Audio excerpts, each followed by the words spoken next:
Chamonix, a picturesque town nestled in the French Alps, boasts a rich history that dates back to 1091. Originally a modest farming village, it was first chronicled when Count Aymon I of Geneva donated the valley to Abbey St. Michael de la Cluse. The monks who settled here faced a challenging environment, contending with frequent landslides and avalanches. However, their perseverance laid the groundwork for the community that thrives today. In the 18th century, Chamonix's allure began to captivate the outside world.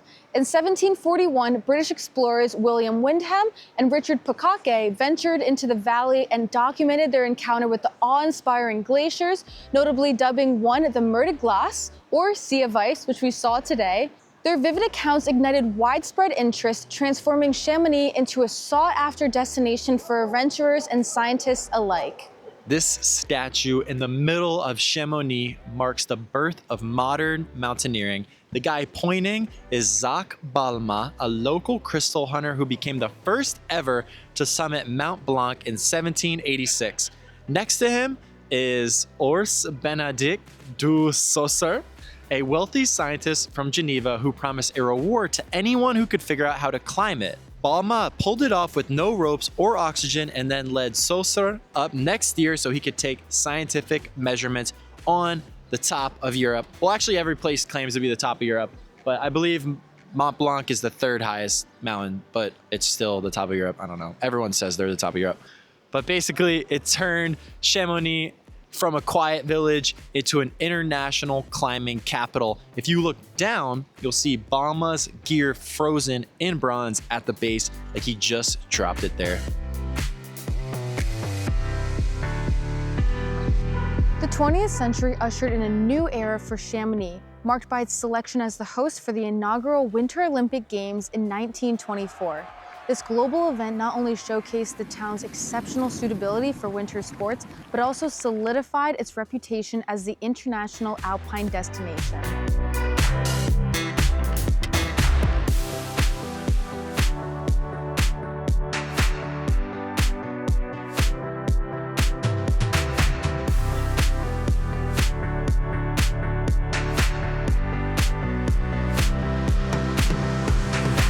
So if you're in Chamonix and the weather plays nice, the Aiguille du Midi cable car is hands down one of the wildest things that you can do in all of the Alps. It doesn't take you all the way up to the summit of Mont Blanc, but it gets you shockingly close, up to an altitude of around 12,600 feet in just 20 minutes. That makes it the highest vertical ascent cable car in the world. You're basically launched from this charming alpine town into what feels like a full-on exhibition base camp. You're surrounded by jagged peaks and glaciers stretching out in every direction. The view's unreal. On a clear day, you can see not just Mont Blanc, but also the Matterhorn and Zermatt, and even the peaks of the Italian Alps. But the round trip ticket is not cheap. It's around 78 euros per person, or maybe $85. I don't know, the US dollar keeps going down, so it could be at $100 by the time you get here, who knows? But most people say it's absolutely worth it, especially for the step into the void experience. A glass box suspended over a 3,000-foot vertical drop. It's one of those rare tourist things that actually feel intense and unforgettable. There's also a cafe at the top, an ice tunnel you can walk through, and access to Vla Blanche, a backcountry ski route for advanced skiers. Basically, it's a once-in-a-lifetime kind of ride and gives you a whole new respect for the climbers who summit Mont Blanc the hard way. You definitely have to get the round-trip ticket. I didn't even see an option for a single ticket because there's no way you're climbing 12,000 feet.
just stopped at the Alpina gallery. I assume this is a hotel. It looked very nice inside.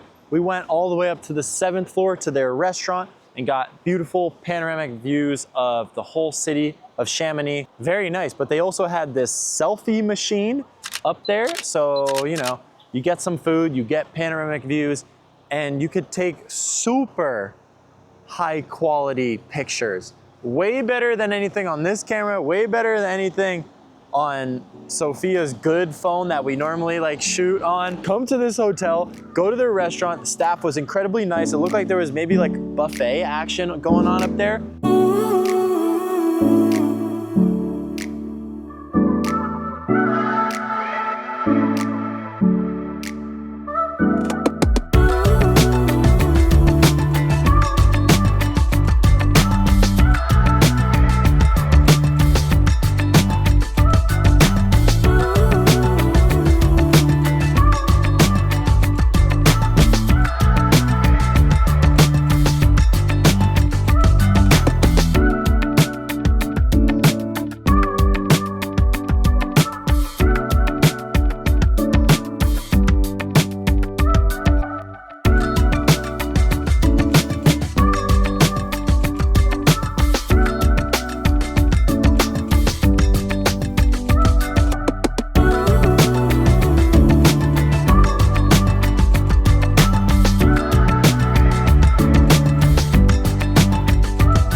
Stands out in the heart of Chamonix is Casino La Royale. Originally constructed in 1848 as the Royal Hotel, this grand establishment once welcomed distinguished guests, including Napoleon III. Its design reflects the opulent Grand Empire style, characterized by intricate detailing and stately presence. I just kind of wanted to touch on the paint here in France. I think it's so cool and it fits that medieval vibe. What you're looking at isn't just modern paint, it's actually lime wash, an old school technique made from slaked lime and natural pigments like ochre. It soaks in the plaster instead of sitting on top, which lets the wall breathe and keep moisture from building up. That's why so many homes are soft yellows, oranges, and pinks. These were the easiest colors to make using local minerals. Most of these buildings are actually stone underneath and then covered with that lime-based plaster and then topped off with these amazing dark wooden shutters you'll see everywhere. These deep colors weren't just a style choice, it actually hid dirt and stood up better to sunlight and rain. So the whole look of the town isn't just charming, it's hundreds of years of practicality baked, not painted, into every wall.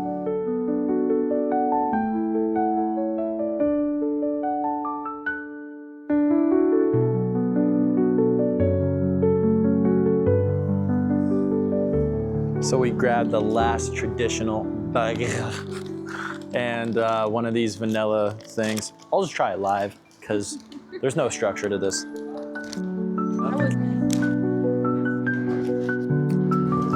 Good. What does it taste like? It's basically just like a Pillsbury dough. Oh my god. Like, I think it's a vanilla cream inside. no, yeah, it's dough, but it's just like, there's barely, you can't really taste the vanilla, and the vanilla is almost like some lemony paste. Wait till we get to the actual middle. Yeah. So whatever Jackson was saying, this thing is really good. This would be good with an espresso, I would definitely say.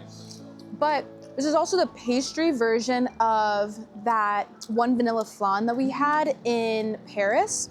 This is really tasty. I think it's lightweight. Doesn't have that much flavor, but you can build onto it if you have an espresso, if that makes any sense. But overall, this is very lightweight. I can have the whole thing. I'm not upset with it. I saw I believe it was a local eating this, so I was like, might as well try it, see what's up with it, and I'm pretty happy with it. I mean, it's not gross tasting, but is it the best thing I've ever had, like that vanilla flan in Paris? No. But does it taste like it? Yes. So I would definitely recommend, if you like croissants and you like vanilla, get this. Let me try this baguette. Is it better than Paris? That's the real question. Oh. Is salon d'été? Well, if bread, average bread is like a 6, this might be like a 6'4". That's how tall I am actually, hold up. But baguette, it tastes like bread. This thing, pretty good. Sorry to hate, but how much better can you make bread? Like, I don't know. I'm not the best reviewer, I guess, and I always just look so serious, so I don't really know what to say. But overall, the vanilla thing was pretty good. Didn't really have too much flavor. The bread, it's bread. Yeah. Stop overhyping it. You can get this crap at like, you can get this at Weiss's or like a Whole Foods or something. It's really that crazy? I don't know. Weiss's is like, I think an Allentown, Pennsylvania specific grocery store. I don't think anybody knows what that is. Or like a Whole Foods, a Walmart. You can get this bread pretty much anywhere. You could get this crap. No, but yeah, it is just bread. Like, I don't really see what like all the hype is, but overall, Chamonix, France, very great time here. Yeah. I mean, we walked around all day. We hung out. We, people watched. So I feel like we got a pretty good Yeah, I feel like we did as sense. much as we could. It sucks that we couldn't do the Aiguille du Midi. Yeah. It sucks that we couldn't do that because that would have been a lot of fun. But At least we got to do the one. Yeah. The ice but the glacier thing we did was kind of depressing. Yeah. You could check out our other video for that. But yeah, we went up to the glacier, Mardi Gras. That was pretty depressing about how much it shrunk and how much they're digging into it per year and how much it's shrinking and stuff like that. Yeah. So I wish we would have, and especially that you could see the Matterhorn. I feel like that is so worth it. I didn't think you could see that far. But yeah, Chamonix in general, great place. Okay, so I guess for my rating, I would give it a 9.2. This is a pretty heavy ski town, and also we didn't really do that much here, I guess. I mean, there wasn't that many events going on. There's a lot of food, a lot of shopping here, which is stuff that we're not too interested in. But besides that, I mean, maybe I'm just giving it a bad review. I hope I'm not, but the mountain view here, absolutely gorgeous. I mean, you're surrounded by mountains, colorful houses, everything that we like. But it was just a lot of shopping and a lot of food places, I guess. Yeah, I feel like the Swiss and French mountain towns are just like the high-end clothing stores and skiing. I mean, that's kind of like actually every ski town now that I think about it. But yeah, it definitely helps to ski in some of the places. Yeah. I mean, 9.2, yeah, 9.2 for sure. Like the surrounding views, the views are amazing. I would give the views. It's hard to like track what we give a 9.7 because they're so jagged. But I think we gave like Grindelwald like a 9. So that place was, I don't know. I don't even know if it's really necessary for us to rate the places. It's just like trying to remember how we felt. Yeah, but I think after all of our travel, we will actually break down them appropriately to how we like all these places based on every other place is kind of the same, if that makes sense. Yeah. I mean, yeah, we just need more like comparisons. Like the first mountain town we go to, it's like 10, but then we go to like 5 more. It's like, well, actually that might have been an 8.5. Who knows? Yeah, the rating system, we're just trying to help people out where they should actually go. It'll help, we'll do breakdown videos after the whole trip of like where you should go, top places, blah, blah, blah, top mountain towns. I don't think we felt too welcomed here. I mean, it felt just like kind of rich. It just felt like every other French place that we've been to, I guess. I feel like a lot of the French places especially don't really feel the most welcoming to American tourists. Don't blame them now. Yeah, but no. But yeah, Chamonix, France, amazing. Sadly, tomorrow, well, not sadly, it's sad, but we're excited. We're excited. The best part of the trip, Italy, south of France, and then we Spain. got Barcelona. Yeah, so all the shorts, the wine, the pasta, but it's so gelato. sad knowing the mountains came to an end. Like, I feel like it went too quick. We will still see some of the Alps in Italy, though. We will still see some of them, but yeah. Well, yeah. Follow us for our Italy content. If you did make it this far and you've been listening to us for 5 minutes, please drop a comment letting us know that you actually made it and you do like the videos. We have a ton of Switzerland videos. We have a ton of everything videos. Every video gets a lot of work. Sorry I'm talking so long. Have a great rest of your day. Thank you for taking time out of your day to watch us. We love you. Thank you for supporting us. Have a great day. And Soja out. Soja out.